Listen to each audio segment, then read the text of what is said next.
for good. Well, she's not eating.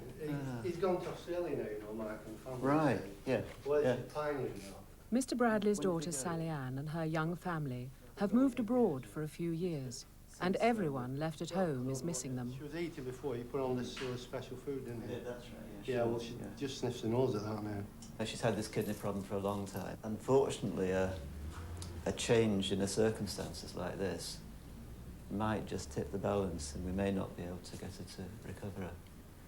We might be in that situation, unfortunately. But, you know, it's worth trying, really. Yeah. But, you know, when she's feeling low and then she suddenly loses someone who she's very attached to, she might feel that, you know, the world's gone apart a little bit, and that will upset her insides quite a lot, really. I don't know, I think dogs The sense when there's something going on, when there's something happening, don't they? And she was there all the time. Sally Ann was packing. She was in the room with her, she was in the garden with her, in the garage with her. She was there all the time. She was packing and getting the children ready and everything. So I just think that she knew, really. They do find dogs. I mean, if you're a dog lover or animal lover, then you understand. If you don't like dogs, you don't like animals, then probably you don't understand. It's as simple as that, really, isn't it? It's just a question whether we can sort of push the tide back a little bit again for her. But, I'm just hoping this isn't going to be the sort of the final bit with her, really, because it was getting quite worrying last time, and it's probably maybe just the upset that's brought it to a head. We'll have to see. Okay. Right. So make an appointment for a week's time. A week today. Yeah, that's right. Well, let's see. Some people, after the loss of one pet, will feel that they cannot go through it again, that it's been so traumatic for them that they will deprive themselves of the pleasure of having another pet because they feel that they can't deal with it. It is particularly hard to lose a dog when it has been much more than a companion. Janice Hargreaves has already experienced the death of 2 guide dogs. She doesn't think the experience becomes any easier. The man pushed God aside and decided to run the If it's your second or third dog, it's more prominent in your mind because you've experienced already having a dog put to sleep or having a dog being ill and dying because it's ill. So you know you've experienced it and you know it's going to come again. But you've so many years of work with them, you try not to think about that side of it.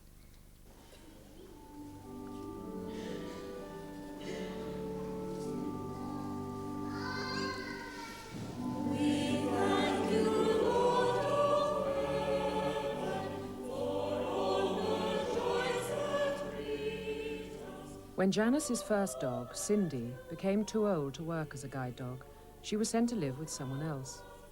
Janice was not told when Cindy was eventually put to sleep. She vowed never to let another of her dogs die without her. I decided that after the experience of Cindy being put to sleep and I wasn't there, couldn't give her the last cuddle that I wanted to give her and just generally, be there and know what happened to her. I didn't want that to happen with Gina, so we decided to keep her. So Gina, her second dog, was kept at home with the family, together with Janice's present dog, Gail. Papa Ben, are you going to sit still so we can have a look at you, Gail? Sit down then. Sit. Yeah, no, she's so different in all ways from Gina, especially, isn't she? She doesn't mind being examined at all. You can do anything. And you kept her going, didn't you, with the treatment for her liver and everything for Gina. But sadly, she only had a very small liver, apparently. Yes. About a quarter of the normal size, wasn't it? And I had no idea. As Gina deteriorated, she was nursed by the staff at County's End. When she became too sick, Janice asked to have her put to sleep at home. And I think it's... I think I'd go through it again rather. One of the nurses came in the morning and gave Gina a sedative, which was really just to calm her down so that she was sleepy. By the time Janet came in the afternoon, it was on the 17th of June, and by the time 1992, and when Janet came in the afternoon, she was quite sort of sleepy, so she didn't actually notice that she was having another injection. And I was able to cuddle her and just really, give her a nice cuddle and see exactly what was happening to her and be with her all the time. And it was really peaceful. She just went to sleep, basically. and we all cried, didn't we? It was awful. Yeah. But I think I'd go through it again with Gail because I just couldn't give her away, really. No.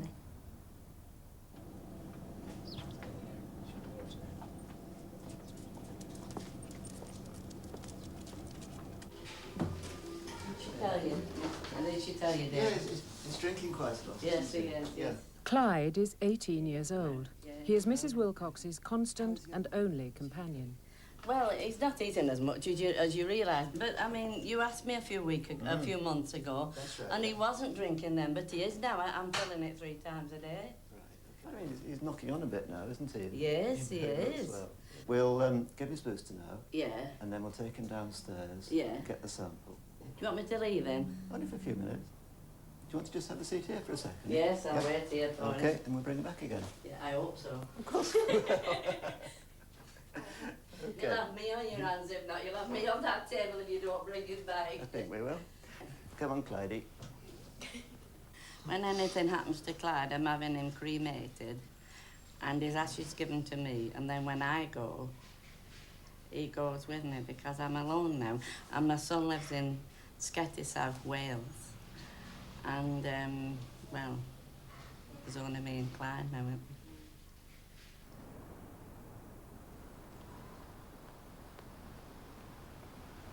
Go 2 or 3 times a week for his food, and then I go once a month with Clyde for injections, you know, treatment. Come on, love. Right.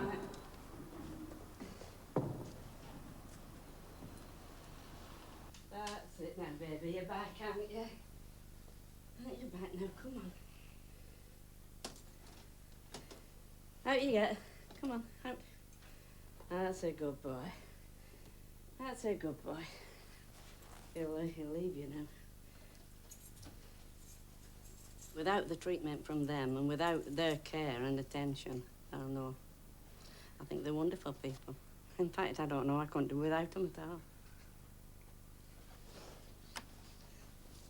If anything happens to him, I don't know what will happen to me. Because he's all I've got now.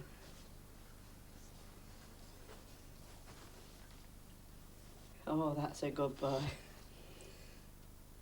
Oh, you're lovely, aren't you? Are you watching the motor cars? Clydie, Clyde. As long as he can keep jumping up and his back legs are all right, well then, he's fine. I think people's attitude to their pets is changing. I think there are different needs in society these days.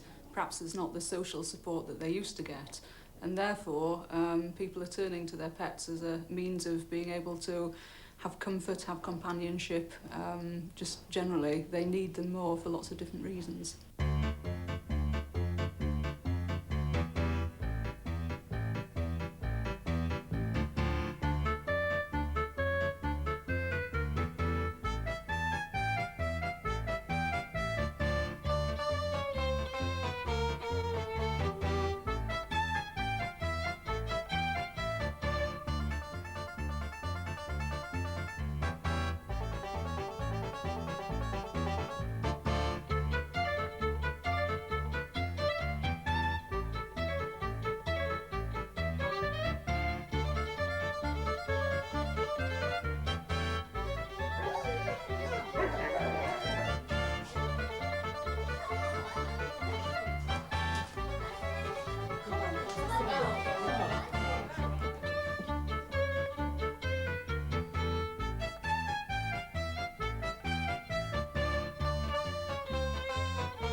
Sally's x-rays have not revealed anything yet, but Janet is beginning to suspect that her skin condition might be cancer.